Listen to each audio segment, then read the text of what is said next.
justice! Justice! Justice! No justice, no rest! No rest, no rest!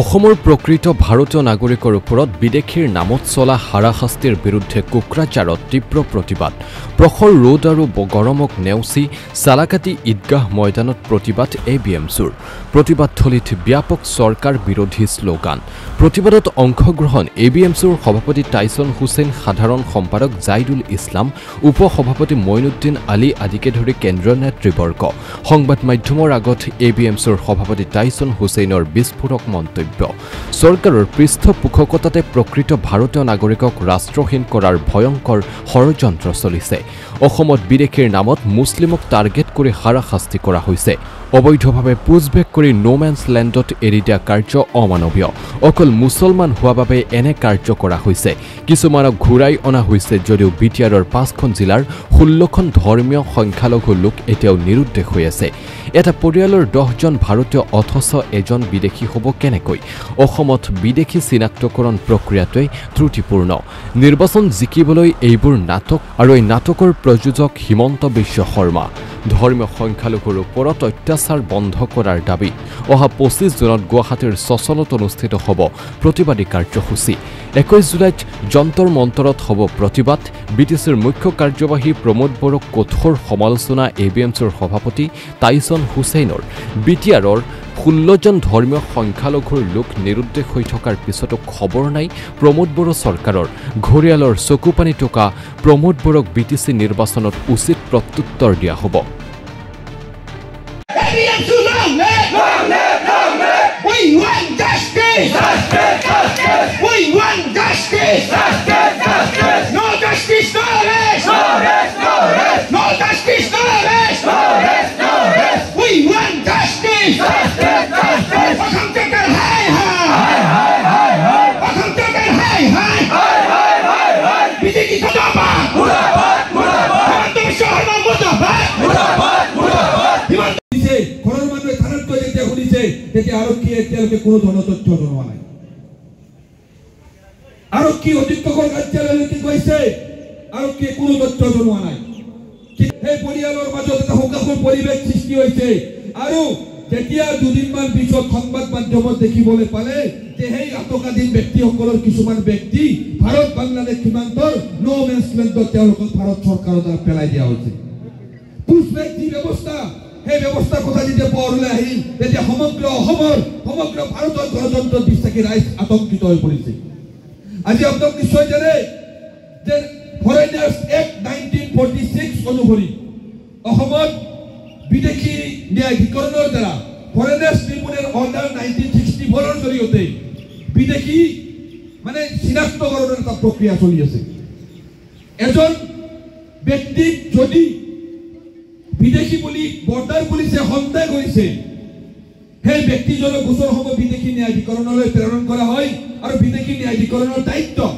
Foreigners ট্ৰিব্যুনেলৰ দায়িত্ব যে সেই ব্যক্তিজন বিদেশী হয় নে নহয় সেই কথা তেওঁ বিচাৰ কৰিব লাগে কিন্তু আমি দেখিবলৈ পাইছো বাৰম্বাৰ আমি এবিএমছুৱে বা বিভিন্ন দল সংগঠনে বিভিন্ন ব্যক্তিয়ে এইখিনি অভিযোগ উত্থাপন কৰি আহিছে আমি দেখি আহিছো যে বৰ্ডাৰ পুলিচে যেতিয়া কোনোবা ব্যক্তিক বিদেশী বুলি সন্দেহ কৰিবলৈ যিখিনি তথ্য পাতি লাগে সেই তথ্য পাতি নোহোৱাকৈ বৰ্ডাৰ পুলিচে সম্পূৰ্ণ বন্ধৰ কোঠাত বহি ৰেণ্ডমলি প্ৰকৃত ভাৰতীয় নাগৰিকক বিভিন্ন সময়ত বিদেশী সজাই বিদেশী ন্যায়াধিকৰণ কেছবিলাক পঠাই আছে যিটো ফৰেইনাৰ্ছ ট্ৰিব্যুনেল বুলি কোৱা হয় চিষ্টেম ফৰেইনাৰ্ছ এক্ট 19 সংবাদ মাধ্যম তাৰ টেলিগ্ৰাফত এটা বাতৰি প্ৰকাশ পাইছিল যে তেওঁলোকে মন্তব্য দিছিল যে এই যে 19 গৰাকী ন্যায়াধিকৰণৰ দ্বাৰা যিটো বিদেশী চিনাক্তকৰণৰ যিটো বিচাৰ প্ৰক্ৰিয়া সম্পূৰ্ণ এটা বায়াস পুলিচ কোনো ধৰণৰ তদন্ত নকৰাকৈ আজিৰ তাৰিখত হাজাৰ প্ৰকৃত ভাৰতীয় নাগৰিকৰ নামত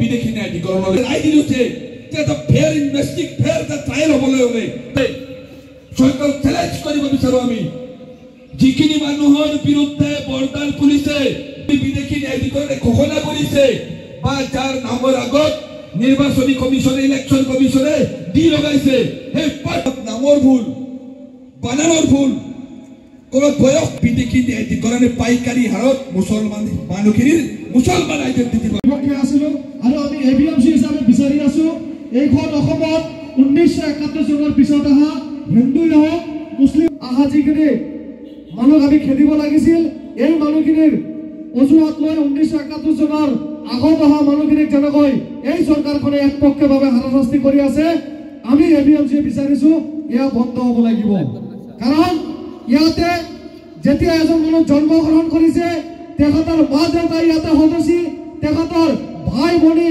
ককাই দেউতা গোটেইখিনি ইয়াতে সদস্য মাজৰ পৰা এজন মানুহক তেখেতসকলে ধৰি লৈ ডিটেনশ্যন কেম্পত ৰাখি এই মানুহখিনিক আজিৰ দিনত তেখেতসকলে যেনেকৈ পুছবেক নীতি আৰম্ভ কৰিছে এই নীতি আমি এবিএমচি কোনো পধ্যেই গ্ৰহণ নকৰোঁ কাৰণ বাংলাদেশী অসম এৰি যাব লাগিব আমি বাৰে বাৰে কৈছো কিন্তু বাংলাদেশী খেলাৰ নামত যেনেকৈ স্বদেশীৰ ওপৰত এইখন চৰকাৰে আমাক ধৰ্মীয় সংখ্যালঘু মানুহখিনিক টাৰ্গেট কৰি যেনেকৈ অন্যায় অত্যাচাৰ আৰম্ভ কৰিছে এই অত্যাচাৰৰ বিৰুদ্ধে আমি ইয়াতে আজি জনজাগৰণ সভা আয়োজন কৰিছো আৰু এয়াই নহয় ইয়াৰ পিছতে অহা 25 তাৰিখে গুৱাহাটী চচলত ইয়াতকৈ ভয়ংকৰ প্ৰতিবাদী কাৰ্যসূচী কৰাৰ কাৰণে এবিএমচিয়ে সিদ্ধান্ত গ্ৰহণ কৰিছো তাৰ পিছে পিছে জুলাই মাহৰ 21 তাৰিখ আৰু 22 তাৰিখে দিল্লী যন্ত্ৰ মন্ত্ৰত দুদিনীয়া কাৰ্যসূচী কৰাৰ কাৰণে এবিএমচি ইতিমধ্যে আমি সিদ্ধান্ত গ্ৰহণ কৰিছো আৰু সমান্তৰালভাৱে আমাৰ ৰাজপথৰ আন্দোলনৰ সমান্তৰালভাৱে ইতিমধ্যে আপোনালোকে জানে মহামান্য সুপ্ৰিম কোৰ্টে এই গোচৰখন আমাৰ গুৱাহাটী হাইকোৰ্টৰ কৰাৰ কাৰণে ৰাজপথৰ আন্দোলন আমাৰ চলি থাকিব কাৰণ আমি কেতিয়াও বিদেশী গাইখন অসমত থাকিব নিদিওঁ আৰু আপোনালোকে জানে আজি বিজেপি চৰকাৰখনে এটা সময়ত কংগ্ৰেছ চৰকাৰেও কিন্তু এই মানুহখিনিক লৈ বাৰে বাৰে বিজেপি চৰকাৰখনে যেনেকৈ ধৰ্মীয় সংখ্যালঘু মানুহখিনিক একপক্ষে হাৰাশাস্তি কৰি আছে আৰু ইয়াই দ্বিমুঠৰ সৃষ্টিকাৰী এটা সময়ত কিন্তু যে যোৱা কেইটামান দিনত ৰাতি ৰাতি অসম আৰক্ষীয়ে গৈ কাৰোবাৰ ঘৰত দুৱাৰত টুকুৰিয়াই সেই মানুহক তেওঁৰ ঘৰৰ পৰা আটক কৰি লৈ আনিছে বিটিআৰ অঞ্চলত সৰ্বমুঠ 16 জন ব্যক্তিক তেনেকৈ আটক কৰা হৈছে আৰু গোটেই অসমত এনেকুৱা অসংখ্যজন মানুহক এনেকৈ অসম আৰক্ষীয়ে আটক কৰি আনিছে 23ৰ পৰা 28 মেৰ এই মাজৰ দিনকেইটাত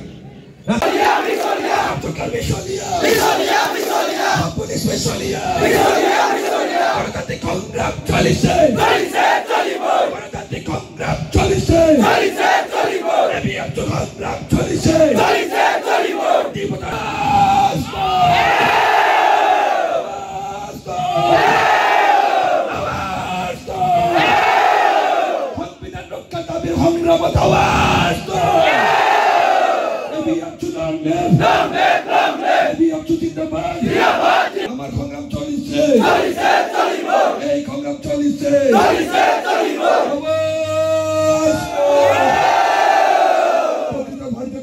বিপদের খবর নিরাপদ থকা বিদেশি সরকার হায় হায় হেমন্ত বিশ্বকর্মা হায় হায় আমার সংগ্রাম চলিছে বিদেশির সংখ্যালঘু রাজ্যের সংগ্রাম চলিছে এবিএমচি লং লিভ বিদেশি নামত সরকারি বছর অত্যাচার বন্ধ করো দ্বিমুঠার ব্যবস্থা বন্ধ করো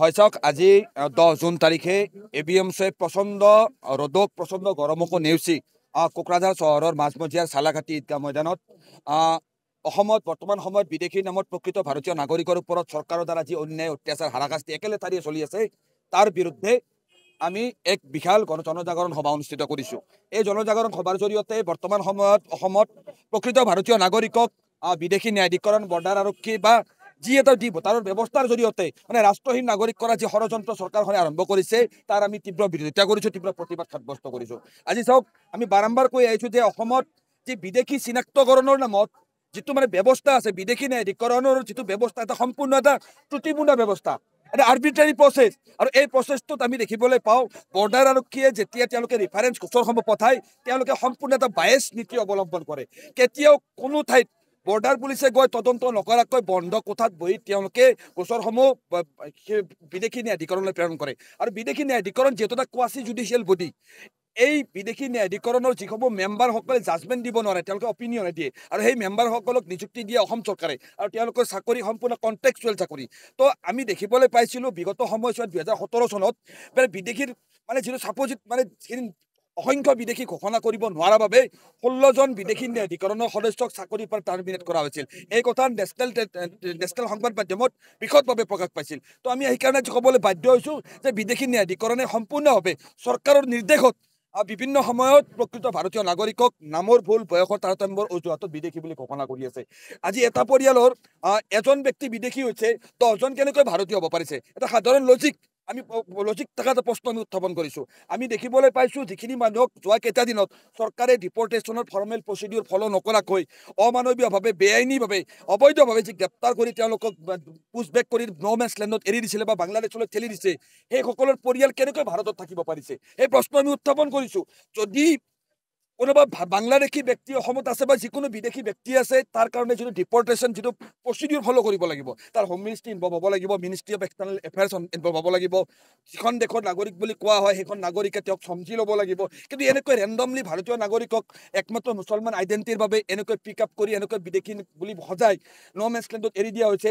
তাৰ মাজৰ পৰা কাৰোবাক ঘূৰাই আনি আৰু ঘৰত থৈ অহা হৈছে, খাইৰুল হক বা বিভিন্ন এজন ব্যক্তিক ঘূৰাই দিছে। তো এইবিলাক আচলতে নাটক চলিছে নেকি? অসমত বিদেশী চিনাক্তকৰণৰ নামত এটা নিৰ্দিষ্ট জনগোষ্ঠী মুছলমানসকলক বা মুছলমান সম্প্ৰদায়ৰ ব্যক্তিসকলক হাৰাশাস্তি চলিছে, আৰু চৰকাৰে 2026 চনত নিৰ্বাচন জিকিবলৈ এখন নাটক আৰম্ভ কৰিছে। আৰু ইয়াৰ মূল ডাইৰেক্টৰ হ'ল অসমৰ মুখ্যমন্ত্ৰী ডক্টৰ হিমন্ত বিশ্ব শৰ্মা ডাঙৰীয়া। তেখেতে যোৱাকালি দিনটোত বিধানসভাত যিবিলাক বক্তব্য দিছে, তেওঁ কৈছে যে ইমিগ্ৰেণ্ট এক্সপালচন যিখন এক্ট 1950 আছে, সেই এক্টখনৰ জৰিয়তে এতিয়া DCA বোলে বিদেশী চিনাক্ত কৰি বাংলাদেশলৈ পঠাই দিব। তেখেতে পাহৰি যোৱা অনুচিত যে অসমত ফৰেইনাৰ্ছ ট্ৰিব্যুনেল 1964 যিটো অৰ্ডাৰ মতে যি বিদেশী ন্যায়াধিকৰণ প্ৰতিষ্ঠা হৈছিল, ফৰেইনাৰ্ছ এক্ট 1946 অনুসৰি সেই ইয়াত কোনোবা ব্যক্তিক বিদেশী বুলি বিদেশী ন্যায়াধিকৰণে ৰায় দিব পাৰিব, আৰু বিদেশী বুলি ৰায় দিয়াৰ পিছত তেওঁক ৰিপৰ্ট কৰিব এটা ফৰ্মেল প্ৰচিডিউৰ আছে। আইনৰ অৰ্থত কোনো নহয়, সংবিধানৰ অৰ্থত কোনো নহয়। যদি কোনোবা ব্যক্তি সঁচাকৈ বিদেশী আছে, তেওঁৰো অধিকাৰ ভাৰতৰ সংবিধানৰ অনুচ্ছেদ 21 নিশ্চিত কৰিছে, নন চিটিজেনৰ অধিকাৰ নিশ্চিত কৰিছে। তো এইকাৰণে আমি দেখিবলৈ পাইছোঁ আজিৰ তাৰিখত যিখিনি মানুহক দি ভোটাৰ সজোৱা হৈছে, বিদেশী ন্যায়াধিকৰণ বিদেশী সজোৱা হৈছে, পুছবেক কৰা হৈছে, তাৰ প্ৰত্যেকজন ব্যক্তি ভাৰতীয় হয়। সেইখিনি আমি স্বচক্ষে গ্ৰাউণ্ড জিৰ'ত আমি তদন্ত কৰি আমি পাইছোঁ।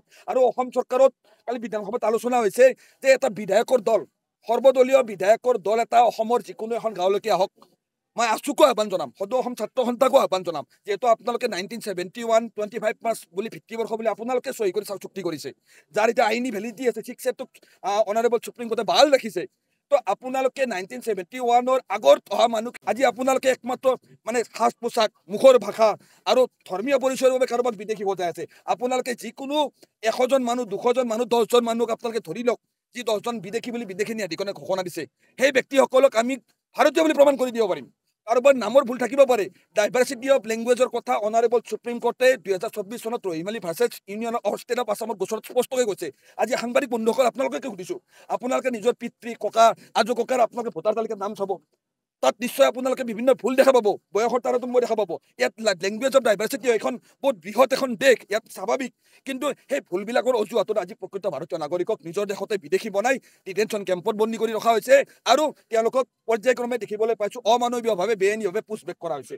এই ব্যৱস্থা বন্ধ হ'ব লাগে, আৰু এই ব্যৱস্থা বন্ধৰ দাবীত আমি আজি কোকৰাঝাৰত ABMC কেন্দ্ৰীয়ভাৱে এই কাৰ্যসূচী লৈ স্পষ্টকৈ কৈছোঁ, যিখিনি মানুহক আজি বিদেশীৰ লেবেল লগাই বাংলাদেশৰ সীমান্ত পাৰ কৰি দিয়া হ'ল, সেই ব্যক্তিসকলক ঘূৰাই আনিব লাগে। প্ৰকৃত ভাৰতীয় নাগৰিকৰ ওপৰত অত্যাচাৰ বন্ধ হ'ব লাগে, আৰু যিসকল ব্যক্তি আজি জামিনত আছিল, উচ্চতম ন্যায়ালয়ৰ পৰা কণ্ডিশ্যনেল বেইলত আছিল, তেওঁলোকে বেইলৰ গ্ৰাউণ্ড ভায়োলেট নকৰাকৈ অসমলৈকে উঠাই লৈ যোৱাৰ পিছত আজি যে নিৰুদ্দেশ হৈ আছে, BTRৰ 5খন জিলাৰ পৰাই এতিয়ালৈকে 16জন ব্যক্তি নিৰুদ্দেশ হৈ আছে।